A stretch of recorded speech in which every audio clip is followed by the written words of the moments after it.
Welcome to part 2 of the kidney. In part 1, we talked about the glomerulus, which is this area down here. And in the glomerulus, we have glomerular filtration. So that means the contents of the blood is being passed out of the blood and into the nephron. Now, what happens with the rest and how do we get to the other part? So this is done through reabsorption, and reabsorption occurs through the tube. For the most part, filtrate is reabsorbed back into the blood at several locations along the tubule. But how can reabsorption occur? Well, the efferent arteriole doesn't just end there. It branches out to form capillaries which surround the tubules of the nephron. Reabsorption is the movement of substances out of the tubules, across the surrounding interstitial fluid, into the blood of the capillaries. Now, whilst we're on the topic, we might as well discuss secretion, which occurs in small amounts in the nephron. This is the process whereby substances move from the blood, through the interstitial fluid, into the tubule. To make things simpler, let's remove the surrounding capillaries and zoom in on the first part of the journey where filtration occurs. I've covered this process in detail in a previous video, which I've linked for you to check out. But basically, most components of the blood, except for blood cells and the majority of proteins, are squeezed out between the pores of the glomerulus to reach the Bowman's capsule. So the glomerular filtrate contains substances such as water, glucose, amino acids, and inorganic ions such as sodium, chloride, potassium, and bicarbonate. It also contains the waste products, creatinine and urea.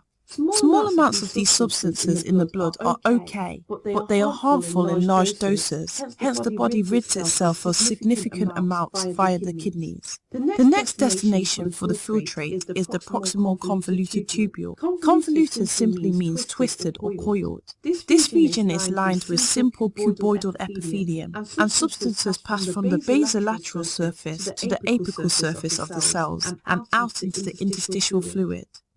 Approximately 65% of sodium ions are reabsorbed here through various methods. Positive attracts negative, so naturally wherever sodium ions go, chloride ions follow. Other negative ions do so too. As you may know, NaCl is the formula for common table salt, so it would be pretty salty outside the tubule if it wasn't for the fact that 65% of water leaves by osmosis. In addition, 65% of potassium is reabsorbed, as well as 90% of bicarbonate ions, which are important in maintaining the pH of the blood. But glucose and amino acids are the champions here, as around 100% are reabsorbed back into the blood to be used in processes such as respiration and making proteins. Note, not all urea leaves the nephron in the urine, as about 50% is reabsorbed. And secretion? Well, ammonia as well as various medications are secreted into the tubule. The next part of the nephron is the loop. So if we look at a quick summary here of tubular reabsorption. So a lot of things are leaving the filtrate and going into the blood, and that is the direction of reabsorption, filtrate to blood. So most of the things go out, a little bit of urea goes out, and most of the good things. It depends on the variation of what textbook you look at, but here you have about 90% or greater of the reabsorption occurs. Now, when we look at the loop of Henle, this is where we will look at the reabsorption or the creation of a countercurrent concentration to allow for water to selectively be reabsorbed. The next part of the nephron is the loop of Henle, which has a descending limb in which the filtrate travels down, and an ascending limb in which the filtrate travels up. The thin segments of the loop are lined with squamous epithelium. Now the loop of Henle dips down into a region of the kidney known as the medulla. This region is highly salty. Why? because sodium is actively pumped out of the thick ascending limb, followed by chloride, but water itself cannot follow because the ascending limb is impermeable to water, hence the interstitial fluid becomes salty. The descending limb, however, is permeable to water, but has very low permeability to ions such as sodium and also urea. So as the filtrate travels down the descending limb, water leaves by osmosis because of the salty environment of the medulla. By the time the filtrate reaches the bottom of the loop, it is highly concentrated as significant amounts of water have left. Okay. Let me summarize that again because it's a little confusing in the fact that what happens. So the ascending, the one that goes up, is permeable to sodium and not water. So sodium is pumped out and that creates a very salty environment. And because it is salty, as the water comes through the descending, or the one going down, some water will leave, and that leaves the filtrate inside the loop of Henle concentrated. So it's a way of getting rid of water and having the water reabsorbed. Remember that the peritubule network is there, so there's blood supply that it will pick up this water. Because of the salty environment of the medulla.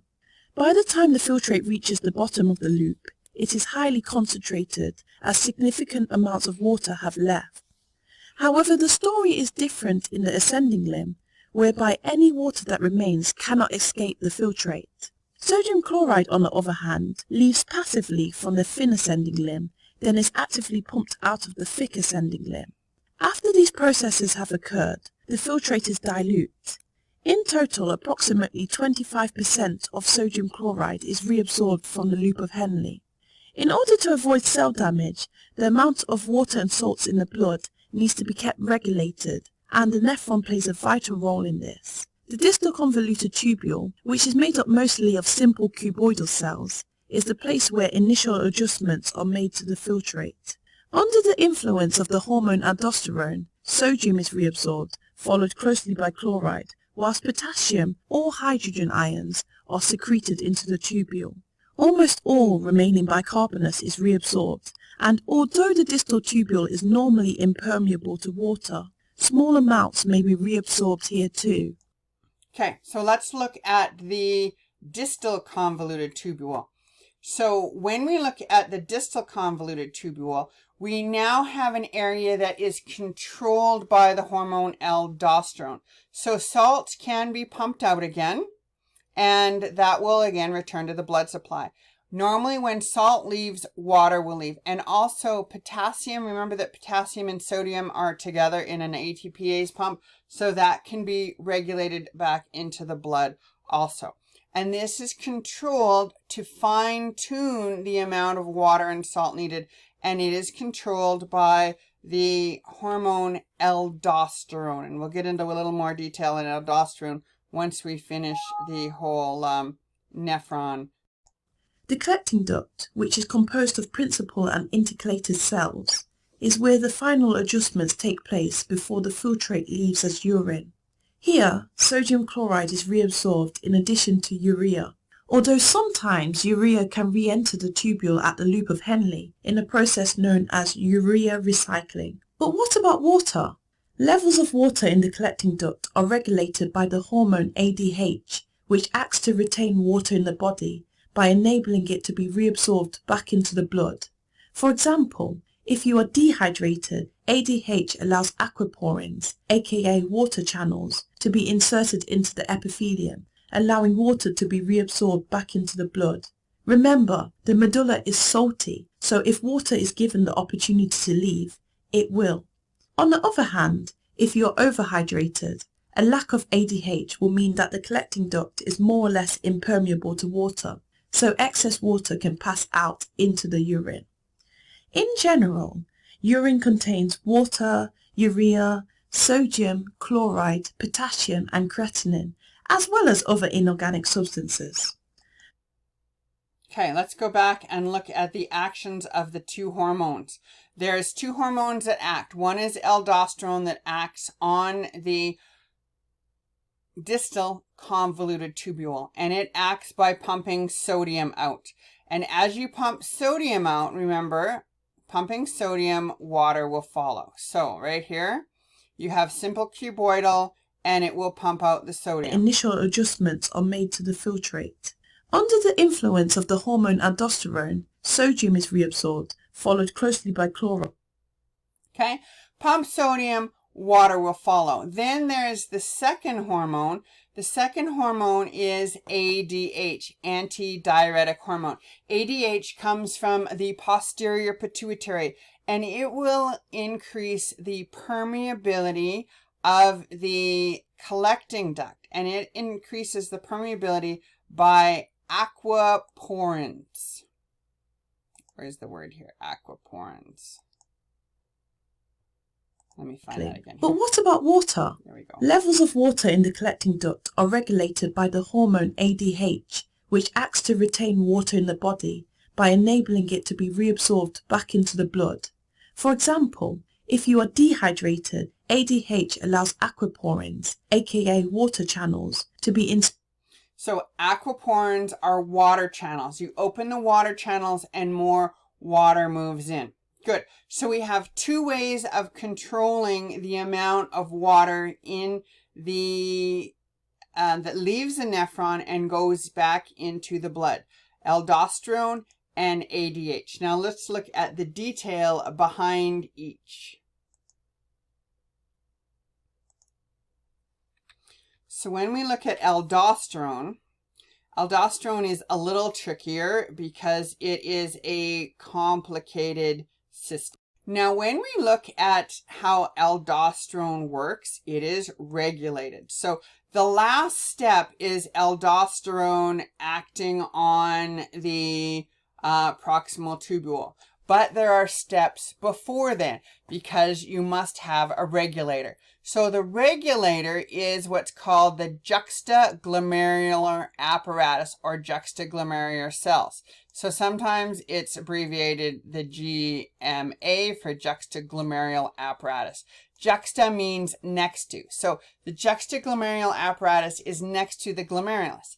If there is low blood pressure, so somehow it's detecting low blood pressure, it will stimulate the juxtaglomerular apparatus to release renin.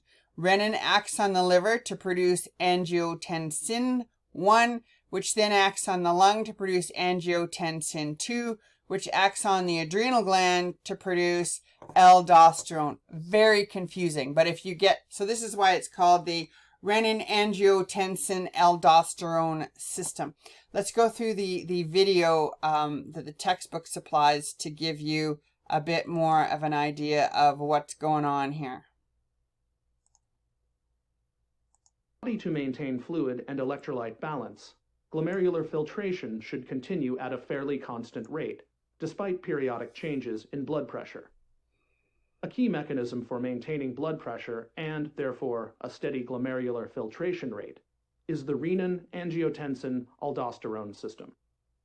A decline in blood pressure results in decreased blood flow to the kidneys. Specialized cells in the afferent arterioles, called juxtaglomerular cells, respond by releasing the enzyme renin. Renin converts the inactive plasma protein angiotensinogen, which is made in the liver, into angiotensin 1. Angiotensin 1 circulates to the lungs. There, angiotensin-converting enzyme, also called ACE, converts it into angiotensin 2. Angiotensin 2 stimulates the adrenal glands to secrete aldosterone. Aldosterone causes the distal convoluted tubule to retain sodium, which leads to increased retention of water. Blood volume increases and blood pressure rises. A beautiful example. Now, if you are taking blood pressure medication, often what you're taking is something called an ACE inhibitor. And an ACE inhibitor will prevent the action of angiotensin 1, which then decreases the amount of water that gets absorbed in the kidneys, and therefore if you don't have increased blood volume, you won't have the increase in blood pressure. So that's a way to pee out more. Sometimes it's called a water pill, because you pee out more and you don't absorb as much. So that's a good way of looking at it. So that is aldosterone. Again, summary, low blood pressure is detected by the glomerular cells, which release renin. Renin's detected by the liver to release angiotensin 1, detected by the lung to release angiotensin 2, which acts on the adrenal gland to produce aldosterone, which then acts on the proximal tubule to increase the amount of sodium absorption. And when sodium moves, water moves after it. Very complicated, but very fascinating.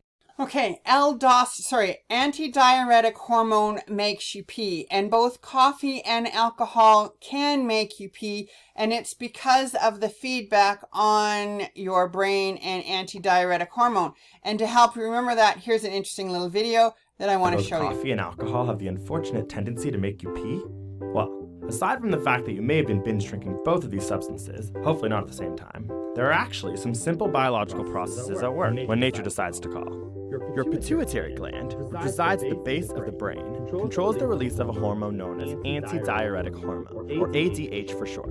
ADH is secreted by the pituitary gland, enters the bloodstream, and is then carried to the kidney. The kidney, among other things, is responsible for monitoring how much water is in your body and whether or not you can afford to get rid of it. In times of dehydration, this ADH is responsible for retaining water in your body by inducing the production of aquaporins in the kidney. Aquaporins are proteins embedded in the kidney cell membrane that regulate the flow of water, in this case allowing water to be reabsorbed back into the body. So with less water, you get more ADH, which means greater production of aquaporins and more water reabsorbed. So instead of letting you pee it out, you keep it in. Think of it like a glass of water when you're really thirsty. The aquaporins act like a straw and allow for the water to flow back into your body. More straws equals more water reabsorbed. So what does ADH have to do with caffeine or alcohol? Well, both caffeine and alcohol inhibit the release of ADH by the pituitary gland. And as a result, the aquaporins are not created to reabsorb water, and the amount of water in your pee increases. This explains why once you've had your morning coffee or at least a couple beers on the patio, a pee break is usually soon to follow. In the case of alcohol, this inhibition of ADH unfortunately contributes to something known as a damn hangover. This also explains why urine can seem clear during consumption and look like Tropicana orange juice the next morning. Are you sure you want coffee, Frank? That's better.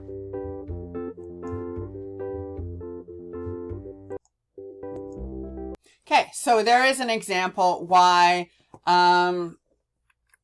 why when you drink a lot of alcohol or coffee, you pee it out, because of the blocking your ADH, and then later on, because you've peed out so much, your body will then later on reabsorb more, and your morning urine looks very, very yellow. Okay, so that is the way that the body can regulate. So we've already talked about aldosterone. We've already talked about antidiuretic hormone.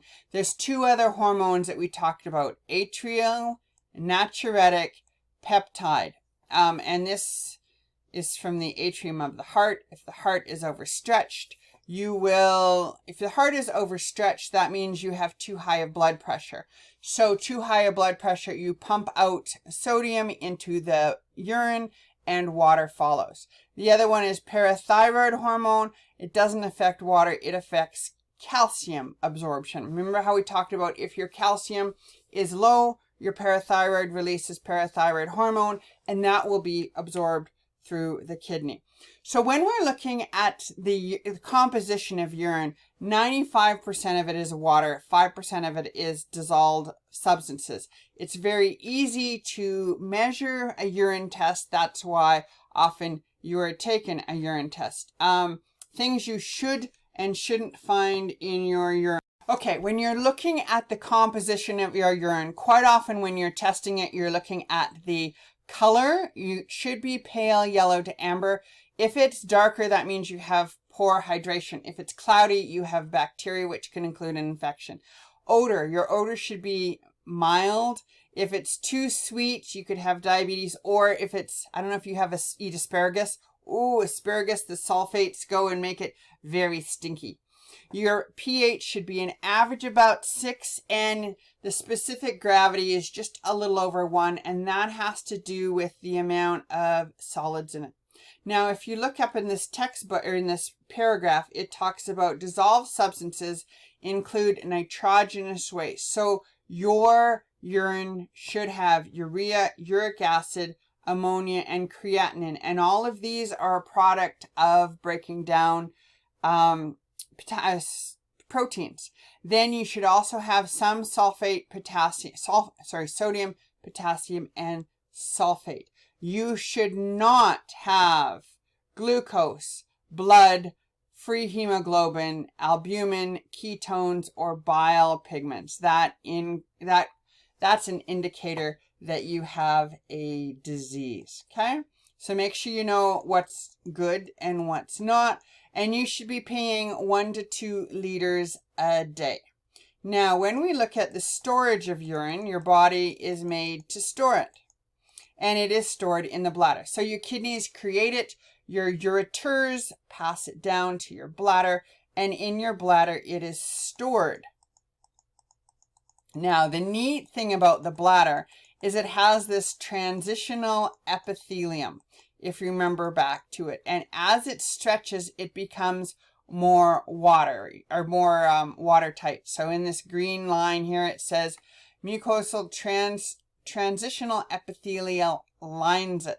And there's also rugae, and rugae is there to allow for stretching. And your bladder usually is full when it's about 500 milliliters, but it can have a capacity of 800 milliliters. Now, it talks a lot about the trizone. That's just an area where there are the holes come in, okay? One thing I want you to realize is your urine flow is blocked by 2 sphincters. Your internal, which is involuntary, in, and your external, which is voluntary. And quite often, as children get older, they learn to control the external voluntary. That's when they become potty trained. And unfortunately, as seniors get older, they lose the external the control of the external urinary sphincter, and as a result, old people will urinate uncontrollably, which is called incontinence. Okay, so internal, involuntary, external sphincter, voluntary. Then it leads to the opening, and then you have the external urinary meatus. Now, the urethra is separate in males and females, and that is because females have their own opening. So the bladder empties in the urethra. It's shorter, so it's only about 3 centimeters long, and this is why bladder infections can easily happen in females where they're not so much in males. In males, the bladder is emptied into the urethra, and the urethra goes into the penis, and both urine and ejaculatory or semen can travel through the urethra, but not at the same time. It is controlled by this prostate gland at the bottom. And we'll talk more about the function of the prostate gland when we get to the reproduction area. Okay?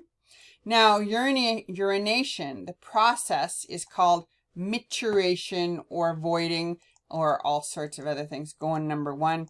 And I want you to realize you have different control of it. You have stretch receptors, you have the brain. The brain will act with stretch receptors, number 1. So if it's stretched, it will send a receptor to the brain.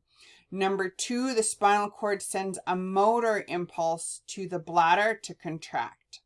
And this will occur involuntary unless the brain overrides it. And then number 3, the brain has the ability to override the impulse to void, because there is the stretch receptors send an information to the mituration center.